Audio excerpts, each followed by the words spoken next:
For as long as I can remember, I was born to be a wife. 20 years ago, my mother Evra, one of the three queens, gave birth to me, and our world was given hope. Before the labor rags could be collected, the diviners of Moriah delivered a prophecy. I would usher in a new era for the realm. My destiny? To marry the most powerful mage in the land on my 21st birthday. And their union will feed the other's sorcery in a holy loop of magic. Together, their power will usher in an age of harmony and prosperity for our war-torn world. After 500 years of struggle, plagues, and conflicts with the evil warlock Vabati, my people finally had a reason to believe their suffering would come to an end. For I was a born promise of peace. As news of the prophecy spread quickly throughout the realm, it was decided that my safety was everyone's highest priority. With a feeling of deep urgency, the three royal families gathered at Sif Castle to chart the next 2 decades of my life. My husband, of course, was to be Praxus Towers, another child of one of the three queens. Our fate had already been sealed for the simple reason that 2 of the 3 queens had never delivered living children in the same century. Praxus, only 9 at the time, showed considerable magical ability. The diviner's words cemented what everyone already knew. Praxus and I were born for each other. The 3 royal families decided their only option was to approach the 3 Wises and ask for their guidance. The Wises, ancient beings who never left the farthest northern territory, were spellcasters so revered that they were considered neutral in the dealings of the realm. They refused to intervene with wars or political struggles, but, for a very high price, could occasionally be enticed into the private affairs of the lesser magical folk that walked this land with them. On the 7th day of my existence, Lifsar Towers, the father of Praxus, took off in a carriage filled with gold bars to seek the counsel of the 3 Wises.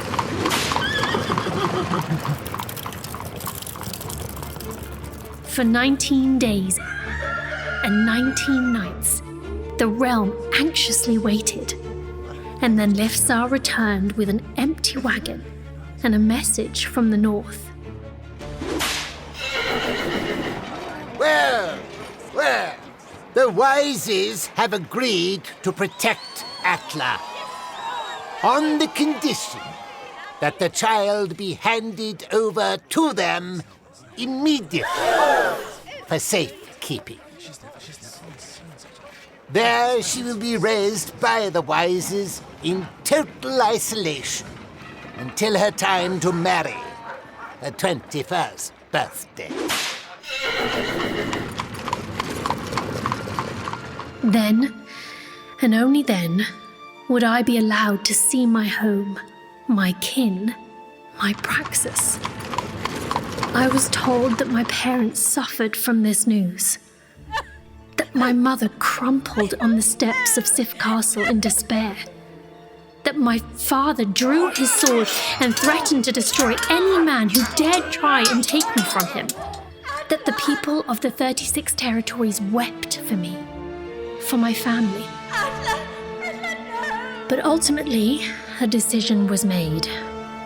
My parents, outnumbered and doubtful of their own ability to keep me safe, surrendered.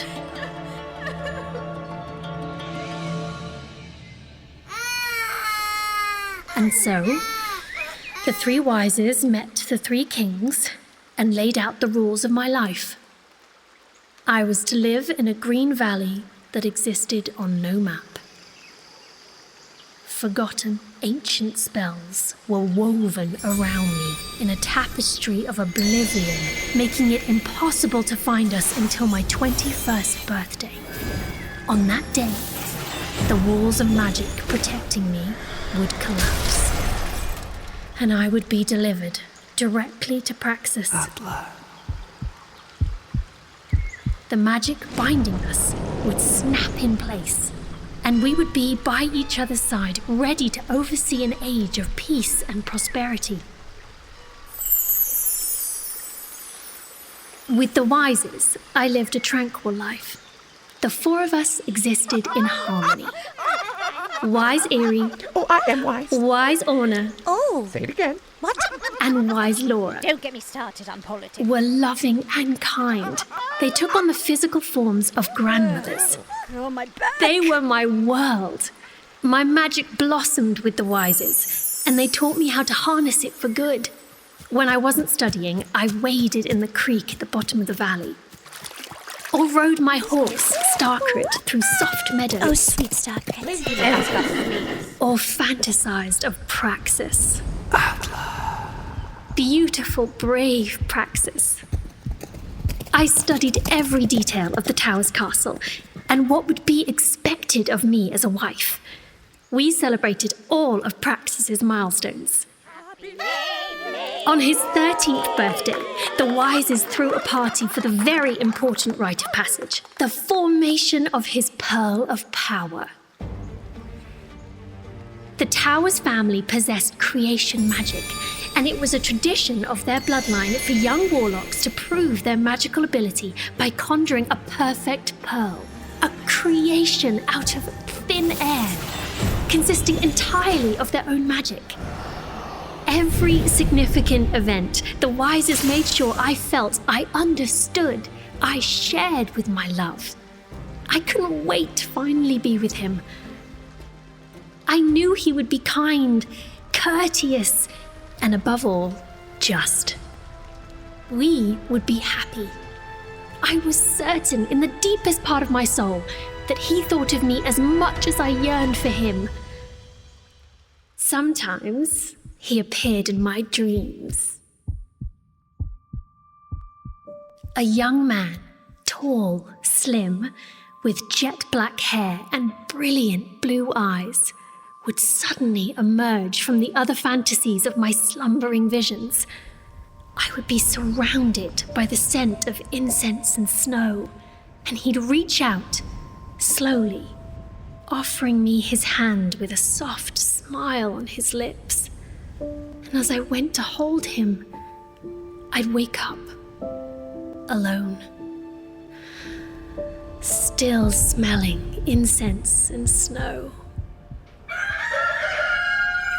One day, everything changed.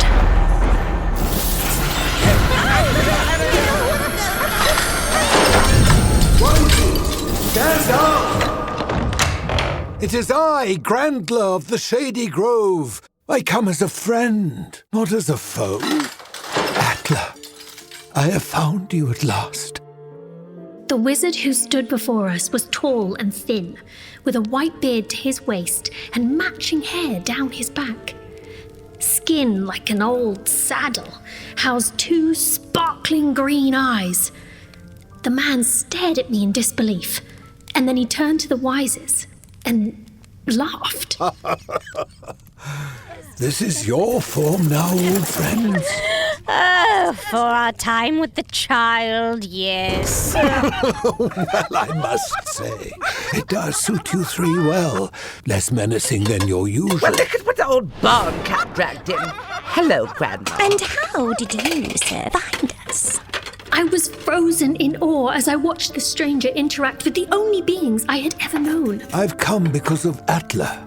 Won't you invite me in? I'm tired and old, and my story is long.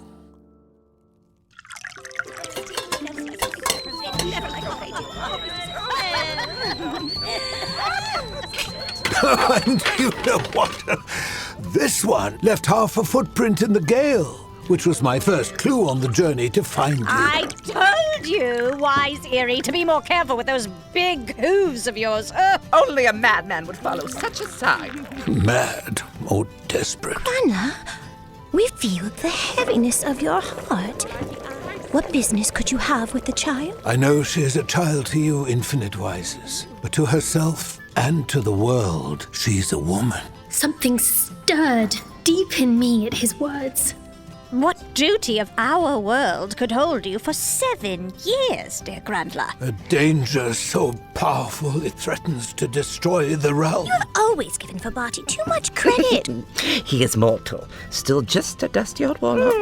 Why must you meddle in the affairs of humans? Let them work out their own issues. These struggles are the purpose of their lives. That's correct. Oh no, dear Laura.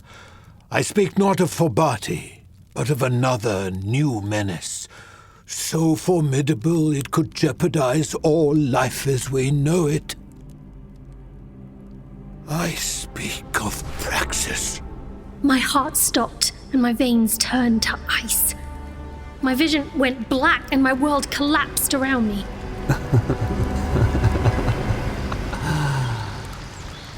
My eyes fluttered open, and there he was, smiling down on me. His hand brushed the hair from my forehead. Oh, his smell of incense and snow wrapped around me. Praxus, I had the worst dream. His face twisted in rage.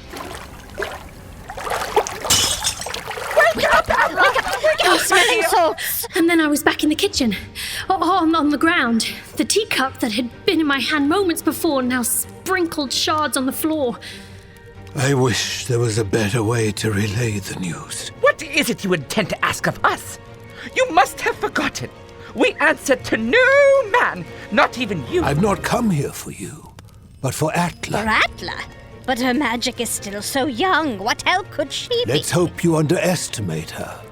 She must leave this enchanted hollow and join the Defiants in their fight against her betrothed. No!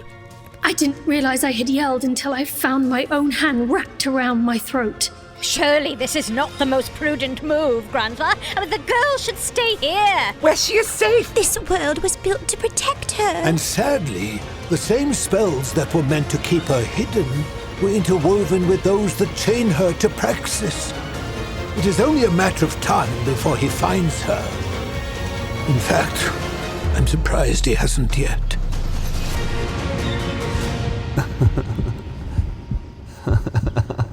The binding spells. Stop! This is madness. Tell me you don't believe this foolishness. Atla, my dear, Grandla's words ring true. This is lunacy. I'm not going anywhere. We should have made provisions for such a possibility. Why are you even entertaining these lies? Oh, my sweet Atla. I am so sorry we failed you.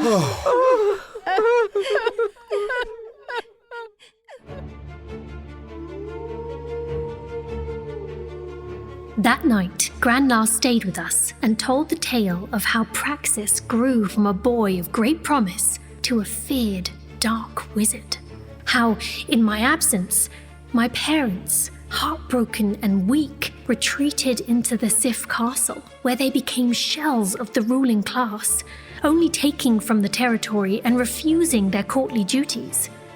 While the Tower family, ecstatic with the knowledge that their son was the chosen king, became more entitled and bold in exercising their authority. Grandla spoke of the third royal family, the Sigos, and how their jealousy over not producing one of the two favored children began to rot their hearts, and they turned against one another, their hate trickling down and causing a deep unrest amongst the people.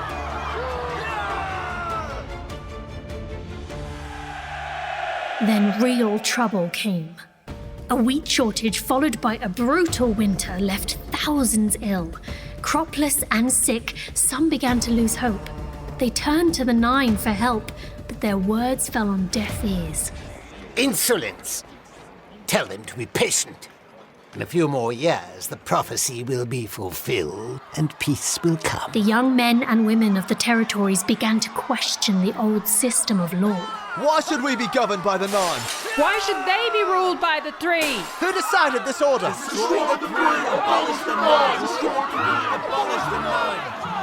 As my parents buried deeper in their sorrow, the people acted out.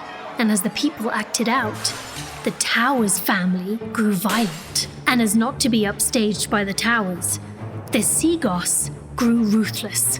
And then Praxus, now 17, left for the mountains to find the Shady Grove and ask for my guidance. But alas, he never made it to my door. He was gone for 3 years, and in his wake, the country grew more turbulent, more unstable. Then suddenly he returned. But he was not the Praxus the country had known. He was changed. He rode in on a black horse, and he brought the shadows with him. He had spent the past 3 years as an apprentice to the dark warlock Forbati, who trained Praxus in the murky secrets of his inky magic. And then, the real terror began. Territories were invaded, pillaged, and burned to the ground. The people of the country were given a single choice: follow Praxus or die. No! Like the young people of the 36 territories, Praxus also wanted to change the structure of rule in the realm. He too wished to rid the land of the 3-9 system, but not in favor of a more beneficial order. No. His desire was to rule completely and totally. He murdered the Seagulls.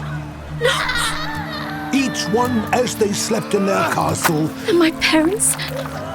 Fate is unknown. They were gone when Praxus entered the Sif castle and slaughtered those remaining there. The Towers stood beside their son, talking over the duties of court while Praxus toured the territories, crushing anyone who denied his claim as the one true king.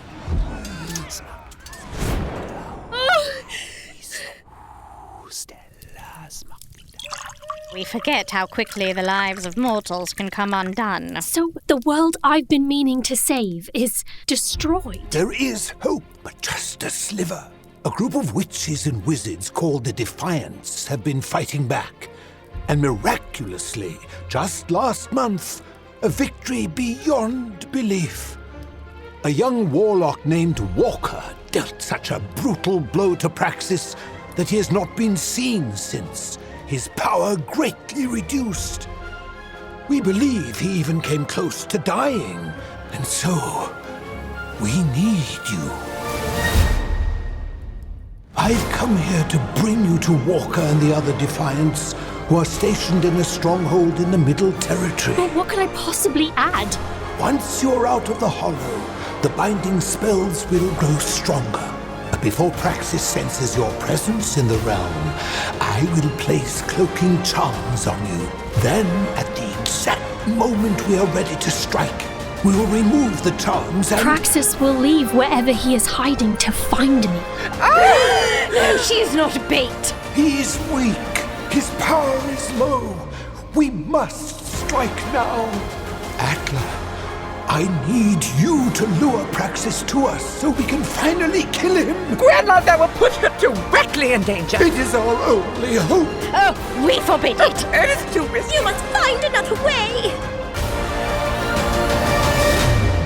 I'll do it.